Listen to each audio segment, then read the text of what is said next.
And now it's time for Church Chat. Hey, what's up everybody? It's Billy from DFW Speed. I hope you guys, all the newcomers to the channel, have been enjoying some of the content we've been putting out. Pretty much here lately, we've been mostly just discussing the Hellcat Red Eye and the Scatpack wide body. As some of you know, we were recently flown up to Portland, Maine. Then we went up to New Hampshire to drive the all-new Scatpack wide body and the brand new Hellcat Red Eye. Obviously, you've seen that. You've heard a lot about it. You probably know a lot of the specs. The Scatpack wide body is 485 horsepower. It's a great bang for your buck. It has the previous generation Hellcat hood. It has the additional 3.5 inches of track width. Fits a much wider tire on it. It is a lot of fun in a straight line and on the track. And I can tell you from firsthand experience, from driving both of them, when I was driving the Hellcat Red Eye and we had a Scatpack wide body in front of us on our way out there up to the track, we, had some spirited, some drives, some spirited fun, and I tell you what, that Scatpack is no joke. When the acceleration, trying to get up and keep up with it, even in a car with 300, a little over 300 more horsepower, I tell you what, that car puts it down, and it is no joke. And for the price that you're paying for that, it is a phenomenal deal. So definitely, if I was in the market now and I didn't have my Demon or we didn't have the Durango, and I was trying to stay within a certain budget, you cannot beat the value that you get from the Scatpack wide body, or even just the regular Scatpack. It looks amazing. It's aggressive. The styling on it looks very similar. Some people, you always are going to have that one crowd that has the Hellcat or they have the Demon, and they're all upset, like, oh, how dare Dodge do that? How dare them? Now, I'm the top dog here, and now we have all these cheapo Scatpacks running around with the same hood as I do. I don't follow that philosophy. Styling is styling. It doesn't matter how much you pay for it. And why not let the car that's a little bit less expensive, why not give it a similar look? Not everybody can afford a $90,000 car. Your most, your everyday person with, with a blue collar income, it's the Scatpack is a great car, and that may be something that may be all that some people can afford. So I don't follow that philosophy. I say, hey, let everybody enjoy it.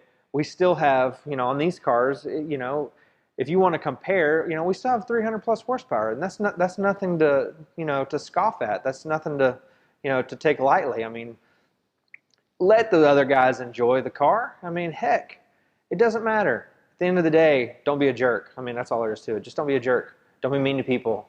It's not that big a deal if someone can't afford a Scatpack, or let's put it this way. Not can't afford a Hellcat, but let's put it this way. What if they can? You have no idea what somebody else, can afford. Just because they're driving around in a Scatpack doesn't mean they're not a millionaire or something like that, that they don't have, a hefty portfolio. They may just not want to spend $90,000 on a car. I mean, I tell you what, I mean, the Demon is awesome, but me 10 years ago, no way I would have even being able to afford it. Yes or no? There's no way. I had to kind of work my way up to having a car that costs as much as some people's houses. And even still, when I think of like a Ferrari or a Lamborghini or something like that, I think to myself, I don't care how much money that I obtain and I make in my career, I would never spend that much money on a car. But that's what I'm saying now, because I said that about a car like this. When the Hellcat, before the Hellcat came out, I wanted a Challenger, and I was looking at them and I was like, dang, they're $40,000, no way, for an SRT. Then when the Hellcat came out, I was like, wow, that's an awesome car. I would love to have it, but there's no way in the world I would pay almost $60,000 for a car. And look at me, now I have a Demon. Now we have a $70,000 Durango SRT. It's just because somebody is in like a lesser model doesn't make them a lesser person or that they can't afford something. I mean, I had people telling me that, because of my Hellcat, oh, you couldn't afford a Demon, and making negative comments about it. And that's a bunch of nonsense. It doesn't matter.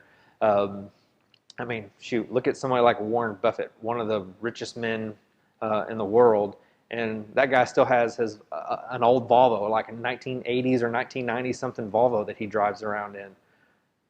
You would never, if you didn't know who he was, by the way, you didn't know what he looked like, you would never ever know that this old man driving around this beat up Volvo is a billionaire. So, I say don't subscribe to that. Don't be a jerk. Let everybody, whatever it is that they have, let them enjoy it. Don't talk negatively about it. So sorry to get off on that, but it's something that we see a lot of. There's just too much hate in this world, and don't be that guy. Just be cool. And if you're in a Demon or you're in a Hellcat and you see a guy roll up on a Scatpack, give them the old wave, like bikers do, and guys with Jeeps do, the Jeep wave or whatever. Give a nod to them. We're all brothers here. Just because you have a more expensive car doesn't make you better than. So anyway, I'll get back on track here. The 1320, we did get a brief sneak peek, as you saw in my previous video. I just did a very brief walk around. That black eye color, it's not black, it's not purple, it's kind of like what a bruise would be, like a black eye. So it's still a pre-production color, but I really think, based on the response that people have given to it, I really think it's going to be something that gets put into production.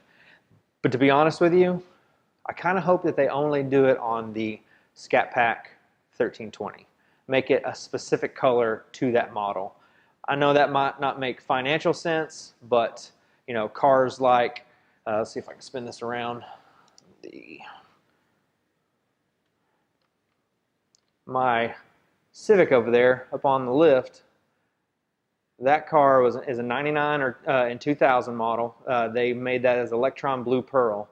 Now, that car there, that car there is only in that color for the SI model. So you see one of those rolling around. If you see a red one or a black one, they made tons of those as well in the non, SI, the EX and LX and whatnot. But the Electron Blue Pearl was only for the SI model. So you saw that car rolling around, unless somebody painted their car that color, then you knew that, hey, that was an SI.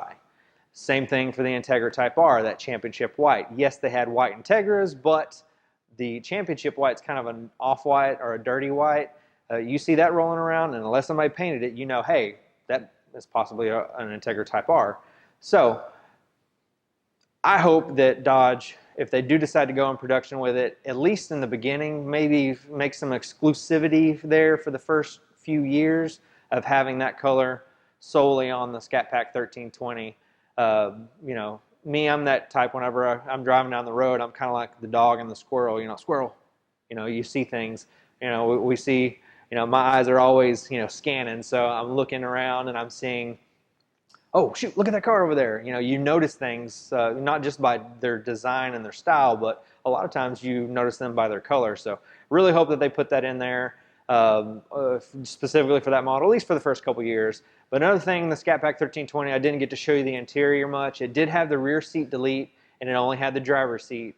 Now, you can still get the driver's seat. You can still get the rear seat. Those options are just $1. It would probably make it a little bit more rare and cool, someone might say, about only having the single seat with the rear seat delete. But, for only $1, if you priced out the seat, and all the components, you can't just buy a seat. You'd have to buy seat rails, the frames, the cushions, the covers, all the motors, everything that makes the seat work, all the attachments, the bolts, everything. If you add all that up, it's going to be way more money than what it would be to just buy the rear seat delete kit. Now, as far as the passenger seat, it's 4 bolts and a plug. You can easily unplug that, no big deal. You just take it out, and now you have the single seat. Now for the back seat, just get it for $1. That stuff's way more expensive. And if you priced all that out individually for the back seat, it would be way more money than the $400 or so that the rear seat delete kit is. So I say go ahead and get those options because it's only $2. Then if you want to get the rear seat delete kit for the $300, $400, $500, whatever it is, then you can easily swap that out. So you kind of have the best of both worlds. So that's one really cool option, kind of like how the Demon was. It does have torque reserve. It does have the drag mode, launch control, all that good stuff. I'm not certain if it has the trans brake or not, but I'll look into that. But I am super excited to see one of those on the road and at the drag strip. I mean, for a car that costs 40 grand, in the $40,000 range that runs, mid to high 11s, that's pretty respectable right out of the box and has a warranty, 3-year 36,000 bumper to bumper, 5-year 60,000 on the powertrain. I mean, where can you go and have a purpose-built drag car similar to the Demon, go out and beat on it on the strip and have a warranty for 5 years or 60,000 miles on the engine, transmission, drivetrain? I mean, that's crazy, like the Demon. That's one of the reasons why I plan on keeping the Demon stock for a while. It's just, you can't beat the value for what you get in this, and you can go beat on it and have fun, drive it to the strip, click off a 9-second time or low 10 as most people are doing this time of year, and drive it back home again. And if something goes wrong, you just go up to the dealer and they take care of it. I mean, where can you get that?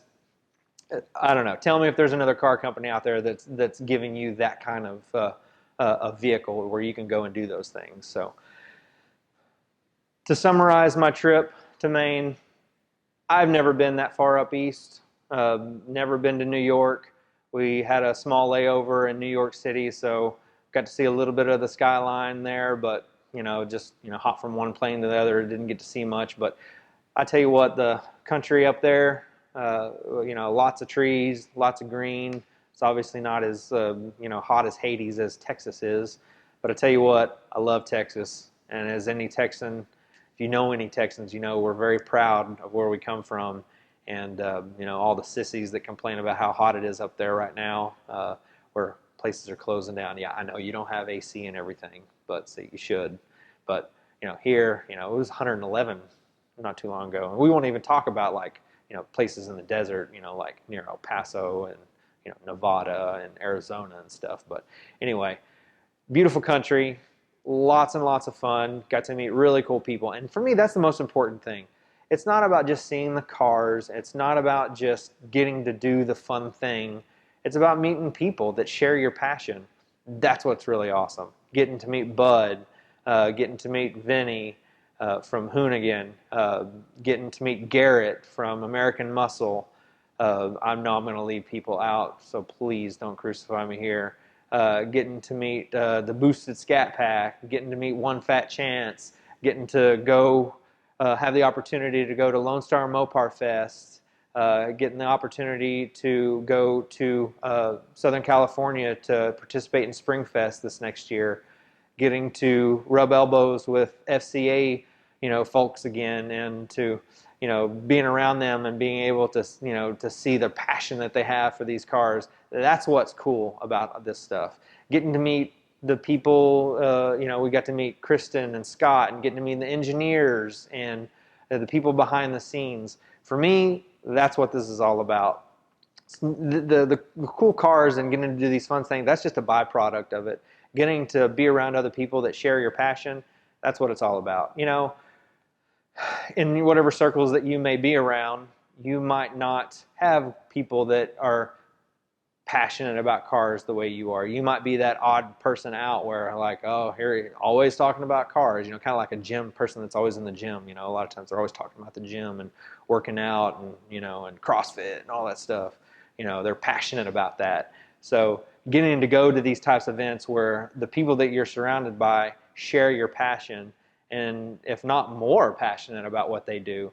I mean, how cool is that to be able to work for the manufacturer, to get to be around these cars? And I know that you can get jaded, and you see the same thing day in and day out, and kind of take it for granted after a while. But I tell you what, I didn't get that from getting to meet the people at FCA. Those people are passionate about what they do, and you can see it. I mean, look at the cars they're building. That right there is that's offspring of what their passion. It's not just being passionate about in your head and about being excited about what you do, but to actually be producing something that is a mirror of your passion. That's really, really cool. And being able to see that and to be able to be a part of it kind of makes me, when I see, just from that one little event, when I see other cars and other Hellcats, I'm like, I feel like I'm a part of that now. And, and not some, over my, being big-headed about it. That's what I'm trying to say. Not being big-headed about it, but being able to be and go and do those things with those people. Now I feel like I'm a part of that, in some small way. Not just because I own the cars and I participate in that, but being able to see some of the behind-the-scenes stuff. So super excited for being able to do that. We did get invited to the Mile High, the event for drag racing. We did get invited to Roadkill Nights. Unfortunately, because of scheduling and me having 4 kids and a business, several businesses, not able to do everything. So we kind of have to pick and choose. So upcoming events. In October, we're going to Houston to Lone Star Mopar Fest. In March, we are flying out to Arizona, where I'm going to be participating in the Bondurant Demon Drag Racing School. Then a few weeks later, we're going to be going to Southern California to participate in Springfest LX. So that's what we got coming up. So I'm super excited to show you guys some footage of all the stuff we get to do. And next month, actually no, it's September already. So this month we are going to be going to Formula D, I believe that's Formula D, drift event down at Texas Motor Speedway. So something a little bit different. Get to show you guys some really cool stuff. I'm hoping there's going to be, some Dodge vehicles out there and maybe a Viper or some, I'm pretty sure there's those in drift. So super excited to see that and getting to share, time with other people, again, that share our passion. So anyway, I hope that you guys enjoy some of the stuff that I'm putting out. I'm having so much fun doing it.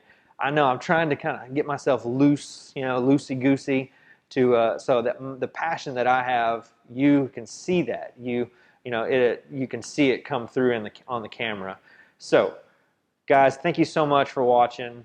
I know that my channel is small. I almost have 600 followers now. It's blown up. My view count has more than doubled in the last 28 days than it has the entire, 11 months prior, which is just absolutely phenomenal how much the channel has grown.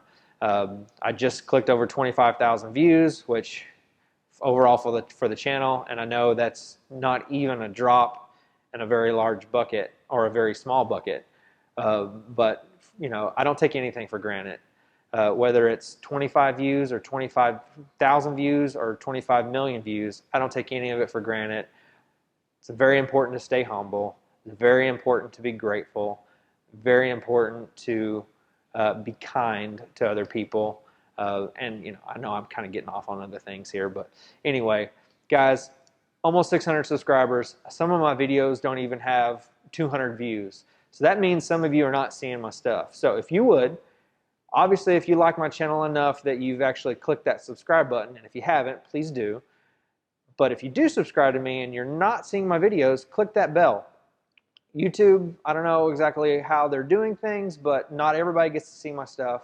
And I know that some of my videos can be long and not everybody is interested in everything that I'm doing, so they might not even watch it all, but my view count is so low that some of you guys that subscribe are not seeing anything. So if you would, click that subscribe button, click that bell.